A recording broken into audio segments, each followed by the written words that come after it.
Let's highlight the home team in this ball game, which is the Cincinnati Bengals. Pat P, you got a lot of different LSU ties with the Cincinnati Bengals. Let's highlight the man in charge, Joe Cool, cigar smoking Burrow.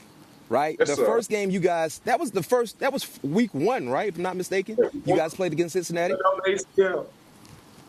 Yeah, first game off an ACL injury that he sustained during his rookie campaign. 20 of 27, 261 yards, 2 touchdowns against you guys. And let's keep it real for guys that remember that ball game. It was a questionable fumble by Dalvin Cook that led to that victory for Cincinnati, but they won. But tell us a little bit about the game plan for Joe Burrow based on what you saw leading up to that week 1 matchup and how the experience was playing against him in week 1.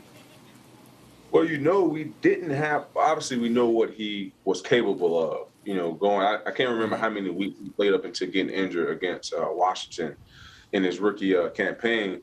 But we knew, the accuracy he had. We knew how strong his arm was. And when we obviously game planning for him, when we knew that Jamar Chase was going to be in the lineup, we knew that those guys had a great connection coming from college and leading up until that point to where Joe got injured. Like I said, we knew what he was capable of. So it wasn't nothing that, we wasn't surprised by or we didn't, have opportunity to study for because he put a lot of good stuff on tape already.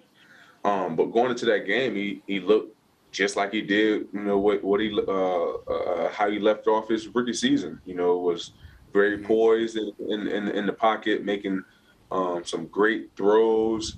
And the call for me, the call of the game, I think it was 4th and 1. It was 4th and 1. And they threw it. Yes, it was 4th and 1. They hurry up to the offensive line. They let the play clock drain all the way down to about 10 seconds. So they act like they was in a panic. So we couldn't get lined up and see the right personnel. And they ran the old sugar honey iced tea play on us. And that was a hell of a call at that moment because we was up, I believe, if I'm not mistaken, or we was either up or that was in overtime. No, that wasn't overtime in that one. That's the play there you see, guys. I think, matter of fact, I think that was overtime. That was overtime. That led to the field goal. Exactly, led to the field goal. So, but that was a gutsy call for them to run that play 4th and 1. But the way they was able to set it up, it was amazing. But it wasn't nothing that we saw in that game that Joe surprised us with. Like I said, the film that he put out there was amazing, and this year continued to prove that. Yeah, and when you look at young quarterbacks throughout your career, you've played against experienced guys, you played against young guys. How do you know a young quarterback has that it factor? He's able to take his team down the field in crunch time. That's the it factor. Mm-hmm. Like, I'm okay. Like, I can care less what you do through quarter 1 through 3. Like Tom Brady. Tom Brady might not have the best numbers in the game, but guess what? He's clutching crunch time. So if you can win me ball games in crunch time when I really, really need you, that's the it factor. Mm-hmm. And looking at the it factor when it comes to winning ball games straight up or when it comes to winning ball games against the spread, he's proven your point to be accurate. 6-0 straight up ATS in the last 6 starts. Look at the completion percentage. Look at the yards per ball game. Unbelievable numbers, and it's no surprise they're currently getting ready to play in the Super Bowl. But with every good quarterback, you got to have a real good wide receiver. And that first ball game was Jamar Chase rookie debut. 7 receptions for 101 yards, 1 touchdown. When I look at Jamar Chase, I love being able to give an NFL comp to younger guys. I see Jimmy Smith. Jimmy Smith was a guy who was strong at the point of attack. He was a hard tackle. He knew how to create separation. He knew how to attack angles. And he was a sure-handed guy, and he loved living in the end zone. And I see some of the same things coming from Jamar Chase. You saw him at LSU. You know a lot about Jamar Chase. What did you see from Jamar in that first ball game that ultimately led to him being one of the best young wide receivers in 2021? You know, with that being the first week of the season, you know, I didn't have I think I didn't get many opportunities in that game. You know, but having an opportunity to go up against some very strong, very fast, powerful, like he has the total package. To me, he has a great combination of a Julio Jones, as far as the combination with the speed and the power, and then he has a little bit of Dez Bryant having the opportunity to take it the distance after the catch, breaking tackles, taking a slant for 60 yards. Like, you don't see receivers doing that. So I think he has a great combination of both of those guys, because he has the size of Julio, but has the breakaway tackle ability of a Dez Bryant. So that's why I say that he's a combination of both of those receivers. But you know, having an opportunity to go up against him, you know, his rookie year, that first game in his rookie year, you can tell that, you know, he was going to be a guy that was going to be an emerging star in this league. You know, just like Justin. You know, those guys had great careers in college, and you know, I don't see anything different. As long as you get them with a solid quarterback that can get them the football, they're going to be just fine. Yeah, and talking about Justin Jefferson, of course, Marr and Justin were wide receivers at college. That LSU offense now, as we continue to watch those guys grow in the National Football League, they might go down right now, no debate, as the best collegiate offense that we've ever seen, based on what they did collegiately on Saturdays. I mean, you know, you had that tug of war. You had that back and forth about, was that the best team? Was that the best? Say it again. Ain't no tug of war? It wasn't no tug of war. No quarterback. Ain't no tug of war. Ain't no quarterback in NCAA history did what Joe Burrow did. Ain't two receivers. What? Joe Burrow is number one in NCAA history as far as completions. He threw for 5,000 yards. But let me say something to you. I know your LSU bias are showing, and I'm okay with that. But Bryce Young, who just won the Heisman, his numbers wasn't far off from Joe Burrow. He wasn't far off. They're not far off. No, but it wasn't. That was surprising. The guys spoken Joe numbers.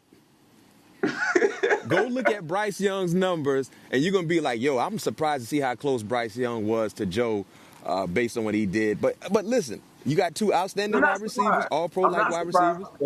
Alabama put up some big numbers throughout the whole year, so I wouldn't be surprised at all. It would just be sneaky. It just wouldn't be – it wasn't as talked about as Joe's was throughout the year. Put it that way. That's fair. That's fair. Yeah, I mean, Bryce was unbelievably special all year, but I feel like he got pub off. You know, I feel like the team got more pub than he did. Like what Joe did, week in and week out, for the LSU football team in 2019. Come on, man, it's hard. I mean, the dude was having. I think he had a game, bro. It was games where he had like 3 or 4 incompletions.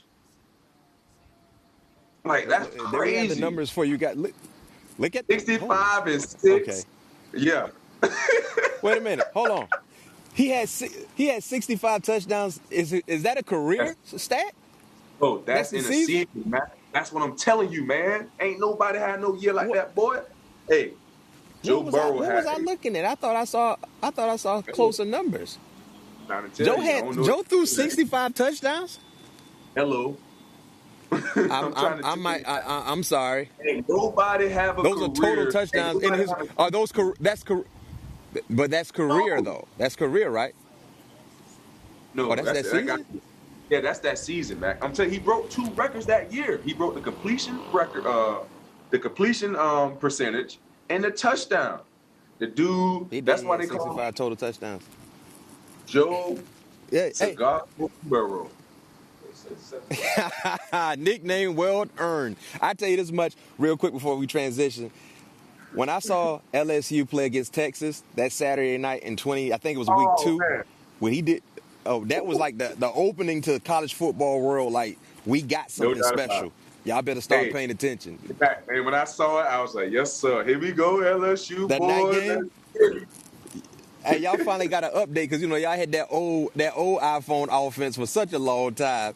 Y'all finally got that new updated offense. That old school offense: run left, run right, play action here. The old I said, iPhone. Ellis, you got an update. Yeah, y'all had that old iPhone, that iPhone 8 or 9. Now y'all finally got that 12 in the building. But we were Hey, just Pat brewing. P, We were just brewing. check this Talk to out me. before we transition to break.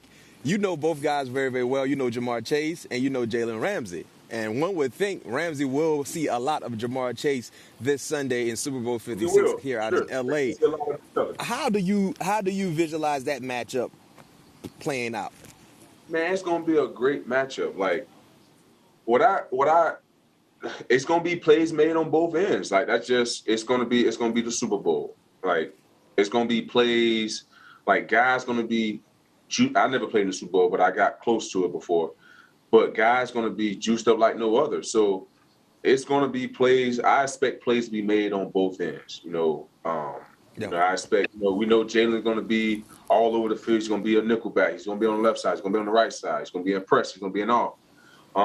So it's going to be very intriguing to see, how they're going to be able to, I guess, unsolve the puzzle, because like I said, he's going to be a little bit all over the field, and also seeing the creativity that the Bengals going to be able to create on offense as well, because obviously with Jamar being one of their big threat guys down the field, are you going to be able to get Higgins in the game? We know Rams are Tyler not. Boyd. Boyd in the games. We know that the Rams are not that stout in the running game. At least in the regular season, the playoff they have been much better. Are you going to be able to get Joe in the game, to be able to get other guys involved in the game plan to get Jamar his looks? So I'm very excited about this matchup. I'm excited about this game. Yeah, I can't wait to see what the outcome's going to be. I feel like both guys are going to have opportunity to make plays, and I can't wait to see what happens. What's up? I know you already got your team you're rolling with for Sunday in mind, but hold, we gonna wait till the end of the week. We gonna wait till the end of the week before we reveal who we're rolling with. So if you guys been following the show, I hope you have. Pat P's been rolling with the underdog the entire postseason. Pat just gives his pick. I give my pick gambling related. But if you guys been following us and paying attention and watching us, if you've been just listening with Pat's winner week in and week out in the postseason, and if you happen to put some money on it, you guys would be smiling nicely.